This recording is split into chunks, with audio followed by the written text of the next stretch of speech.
So Fallout Season 2 is coming out this week, and it's got me thinking a lot about nuclear war. The idea of two countries going at it in this kind of a dick-swinging contest of who has more power over the other one and who has the bigger bomb and who can make the bigger explosion. The idea of countries completely obliterating each other is interesting. It's fascinating. The concept of a defining moment of pre and post nuclear war and what that would look like. Yeah, it's kind of scary and a little unsettling. It's interesting how it's been defined in history books as well as pop culture. And so I just kind of wanted to yap about it a little bit. Have you considered why we're so fascinated with the idea of nuclear war?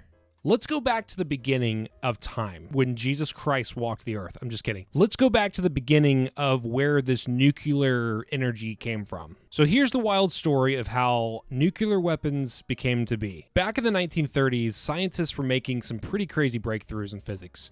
When World War II kicked off, Britain was actually the first to say, hey, maybe we can turn this science into a weapon. They started a secret program called tube alloys in 1941. The United States jumped in the next year with the Manhattan Project, teaming up with Britain and Canada to race towards building the first atomic bomb. I should also mention that the United States was using Nazi scientists for this project, as well as other projects that followed involving nuclear weapons, weapons of mass destruction, and rockets and everything else that went on around that time. Fast forward to July of 1945. They successfully tested the first nuke in the New Mexico desert. It was codenamed Trinity, and it basically changed everything. As messed up as it is, the government actually used U.S. soldiers during testing to see what effects it would have from a long range. So there's this horror movie I saw years and years ago. I don't know how well it holds up because when I was a kid and I saw it, I was like, oh, this is really cool and scary and creepy and weird. But now as an adult, if I went back and watched it, I'd probably think it's maybe not. I wouldn't have the same reaction, I should say.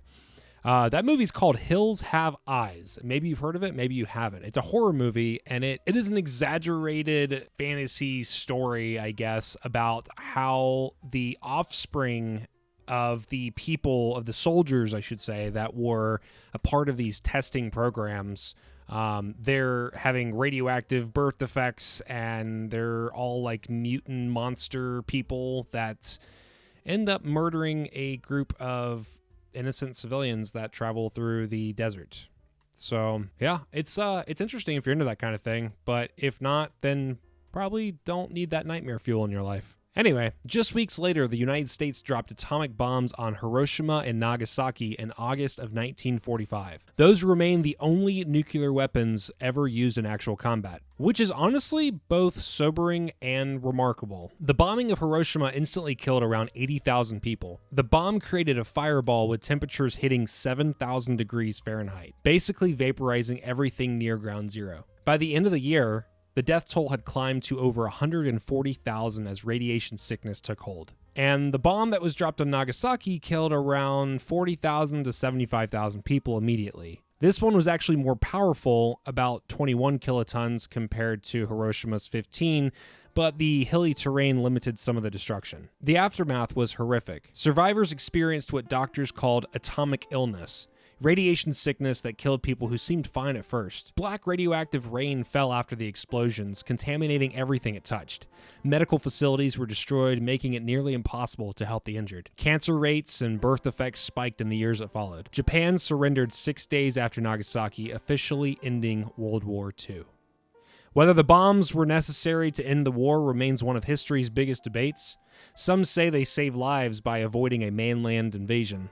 Others argue Japan was already on the brink of surrender. Either way, these remain the only nuclear weapons ever used in warfare. And despite fears that nothing would ever grow there again, both cities rebuilt and are thriving today. Now here's where things get a little bit more tense. Joseph Stalin and the Soviet Union were not happy about America having this massive weapon and them not having it. So they immediately kicked off their own nuclear program into high gear. By 1949, just 4 years later, the Soviets tested their first bomb. And then both superpowers were like, all right, atomic bombs are cool and all, but what if we upped it up a little bit bigger and made a hydrogen bomb? That'd be cool, right? Huh? You guys on board with that? Let's make a bigger bomb. I know that was a big bomb, but let's make a bigger bomb. guess go big or go home, but can't go home if there is no home.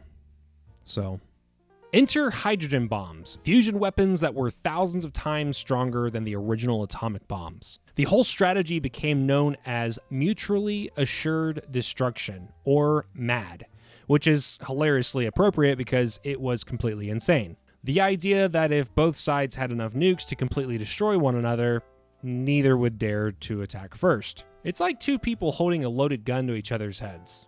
The scariest moment came in October of 1962 with the Cuban Missile Crisis. The Soviets secretly installed nuclear missiles in Cuba, just 90 miles away from Florida. When American spy planes spotted them, Kennedy ordered a naval blockade. For 13 days, the world held its breath, thinking that this might be it. Actual nuclear war. Thankfully, Khrushchev backed down and removed the missiles, but it was a wake-up call that showed just how close we could come to total annihilation. After that, both sides realized they may want to pump the brakes a bit. They signed treaties that limited nuclear testing and reduced their arsenals. The Cold War officially ended in 1991 when the Soviet Union collapsed. But here's the thing. The United States and Russia still have the world's largest nuclear stockpiles today. And tensions have been heating up again in recent years. So while the Cold War is over, the nuclear threat is very much still with us. I remember my grandmother telling me stories about when she was in school in the 1950s and 60s. They used to have these duck and cover drills that I guess would be the equivalent to like a school shooting drill in our modern society now. The idea was that if a bomb was going to go off far enough away and you hid underneath your desk, then that would potentially save your life if the building collapsed and protect your head from rubble. I suppose it's better than just sitting there doing nothing. And today there are still thousands of nuclear weapons out there, which is kind of terrifying when you think about it. But the fact that they haven't used these weapons since 1945 is, in a weird way, a little reassuring. And maybe it's shown humanity just how powerful these weapons are and what they can actually do to a civilization. Nuclear war in the 21st century. You'd think that after the Cold War ended in 1991 that we would all be able to breathe a little bit better. But here's the uncomfortable truth. The nuclear threat in the 21st century might actually be a little bit more unpredictable than it was in the past. Back then, it was basically the United States and Russia staring each other down. Both sides understood the rules of the game. Mutually assured destruction. Mutually assured destruction kept things terrifyingly stable. But now, the nuclear landscape is much more complicated. Today, 9 countries have nuclear weapons, and they're all modernizing their arsenals. North Korea has steadily advanced its capabilities since 2006, and now has missiles that could potentially reach the United States. China's been rapidly expanding its nuclear stockpile and dominating in emerging tech like AI and space capabilities. Pakistan and India, 2 countries that really don't like each other, both have nukes. And then there's that constant worry about Iran's nuclear program. Russia's invasion of Ukraine in 2022 brought nuclear threats back to Europe for the first time since World War II. Putin has repeatedly made veiled references to using nuclear weapons, which is basically nuclear blackmail. It's the first conventional war fought in Europe under the shadow of those threats, and it's shown just how fragile the whole system is. The United Nations Secretary General warned in 2024 that the risk of nuclear warfare is at its highest point in decades. And honestly, if you look at the state of things, tensions with Russia, China's military buildup, North Korea's unpredictability, conflicts in the Middle East, it's hard to argue with that assessment. What makes things even scarier is that modern technology adds a whole new layer to the risks. Countries are integrating artificial intelligence into nuclear command systems to accelerate decision making, which sounds great until you think about what happens if AI makes a mistake. There are also concerns about cyber attacks on nuclear systems, hypersonic weapons that could strike before anyone has time to react, and even the possibility of nuclear weapons being detonated in space, which could take out satellites and cause global chaos. That's also the reason that I quit using Spotify, because they're funding the use of AI weaponization. Unlike the Cold War, where we at least knew who the enemy was, today's threats come from multiple directions. rogue states, terrorist groups potentially getting their hands on nuclear material, and regional conflicts that could spiral out of control. It's less predictable and way more chaotic. The scariest part is a lot of experts worry that some countries might actually be willing to use smaller tactical nuclear weapons in a regional conflict, thinking that they could keep it limited. But history and common sense has showed us that once you cross that nuclear boundary, the bets are off. There's no such thing as a small nuclear war. So yeah, I guess we've avoided Armageddon in the Cold War, but in the 21st century, with more players, more weapons, and more ways things could go wrong, the threat is still very much here, just wearing a different mask. Nuclear war has been haunting our pop culture since pretty much the beginning of this technology. The way Hollywood has dealt with it over the decades has pretty much conveyed what we're afraid of at any given time. In the late 1940s and 50s, movies didn't really tackle nuclear war head on. Instead, they went the monster route. You got giant mutant ants crawling out of a nuclear test site in Them, which came out in 1954. And of course, there's Godzilla, a monster literally awakened and scarred by atomic bombs. These weren't just creature features. They were Japan processing the trauma of Hiroshima and Nagasaki through metaphor. The monster was the bomb. We discussed this in a previous Have You Considered? It was about monsters if you want to check it out. Things got real in the 1960s. This was the first golden age of nuclear films that actually showed what nuclear war might look like. Stanley Kubrick's Dr. Strangelove in 1964 used dark comedy to show how insane the whole situation was. Military leaders and politicians bumbling their way into global annihilation. It was satire, but it hit hard because it felt plausible. Around the same time, Failsafe presented a more serious version of the same nightmare, a computer error that triggers World War III. Then, the 1970s got weirdly quiet on the nuclear front.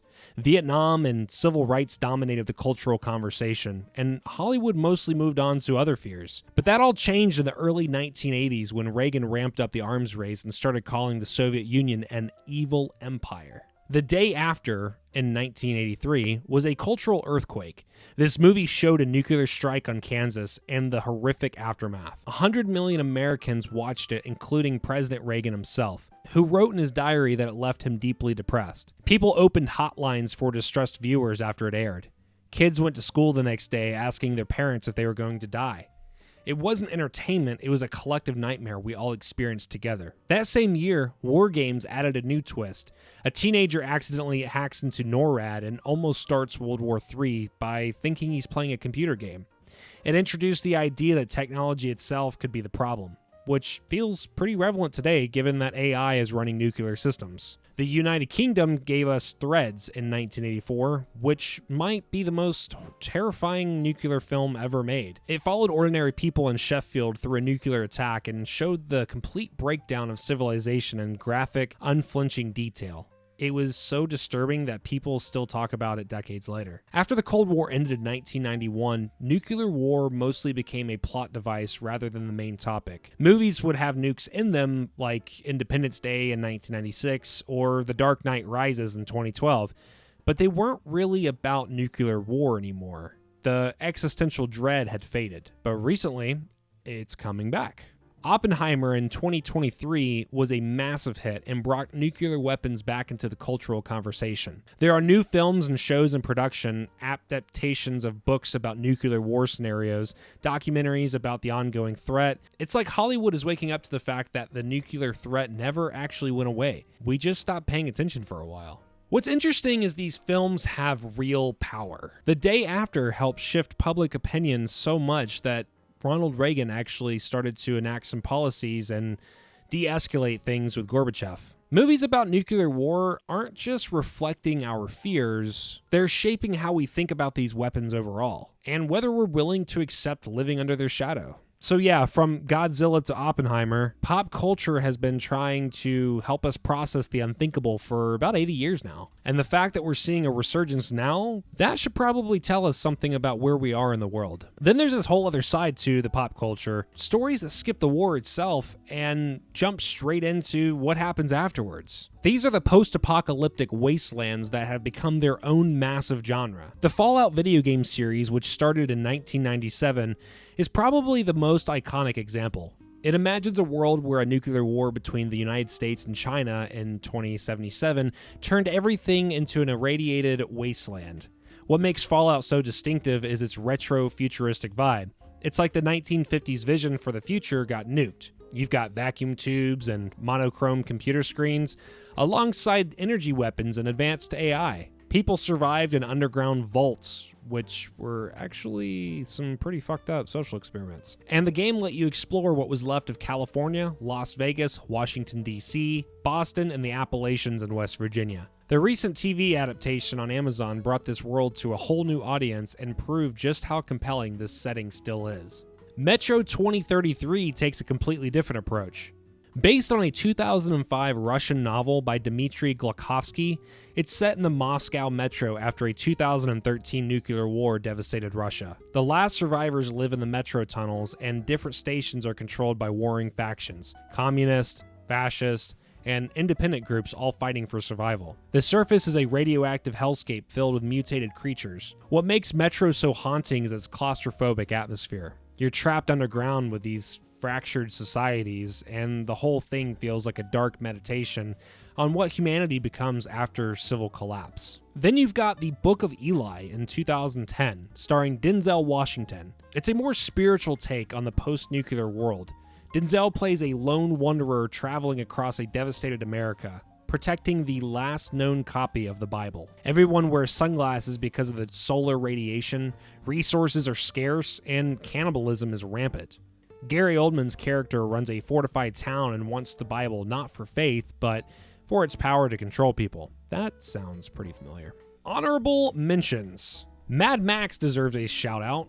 While the original films are a bit vague about whether it's nuclear war specifically, the franchise basically defined the aesthetic of the post-apocalyptic wasteland. Leather, mohawks, souped-up cars in the desert. Fallout owes a huge debt to Mad Max. The Road, both the Cormac McCarthy novel and the 2009 film, is one of the bleakest visions of post-apocalyptic survival ever put to paper or screen. A father and son trudging through an ash-covered America where almost nothing is left alive. It's absolutely devastating. Great film. You should check that one out. What's interesting about all these post-apocalyptic stories is that they're asking different questions than the movies on war itself. Films like The Day After show you the horrors of what happens when the bombs are dropped. But Fallout, Metro, and The Book of Eli are asking, okay, but then what? How do humans rebuild? Do we repeat the same mistakes? What parts of our humanity actually survive? And what gets lost? These worlds have become playgrounds for exploring human nature at its most desperate time. In Fallout, you see people clinging to pre-war nostalgia while building new societies from the rubble. In Metro, you see how quickly people revert to tribalism and authoritarianism when resources are scarce. In the Book of Eli, you see the power of hope and purpose even when everything else is gone. And honestly, the popularity of these shows, movies, video games, books, it shows that we're still fascinated with the idea of survival. Not just physical survival, but whether civilization itself can survive. Whether the things that make us human, like compassion, community, and culture, can endure even after everything else is gone.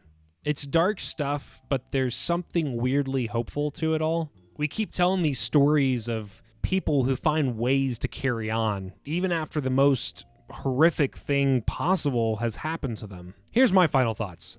I don't think that we'll see nuclear war happen in our lifetime, but I could be wrong. It's an honest and maybe unpopular, morbid opinion, but I think my personal fascination with it all comes from the holes that I see in society, the things that happen in our normal everyday life that I completely wholeheartedly disagree with. A nuclear war would end all of that. In a post-apocalyptic war, you wouldn't have to pay taxes. You wouldn't have to work a 9-to-5. You wouldn't have to put on a mask and pretend to be somebody else, a more toned down version of yourself when you go out in public because you're worried about what people think or you're having to worry about fitting in with society. It would be purely about survival. It would be basic human needs: food, water, and shelter, and being able to defend and protect yourself. And perhaps I'm ignorant for thinking all of this. And don't get me wrong, saying all this doesn't mean I'm indulging in wishful thinking. While the world isn't perfect, it's a lot more sustainable and easier than life would be in a post-apocalyptic world. But it is an interesting thought to marinate on and fantasize about the what-ifs sometimes. I think that's part of the appeal to the movies and the video games that show us what if this did happen.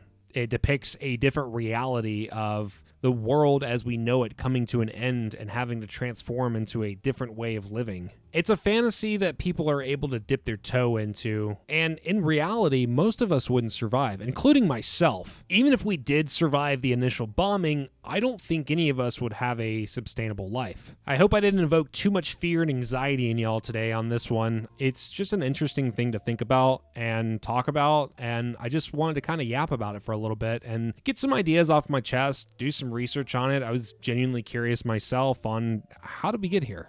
What is the point of all this? Why are we so fascinated with this idea of bombs going off and changing the life that we know it and threatening each other, not us, but countries threatening each other with, hey, I've got a bigger bomb than you do, and I've got more bombs than you do, and kind of silly in a weird, messed up way. And it's just been on my mind this week. Alrighty. Well, thanks for watching. Stay safe out there. You're the bomb, baby. And I'll catch you on next week's episode. Bye.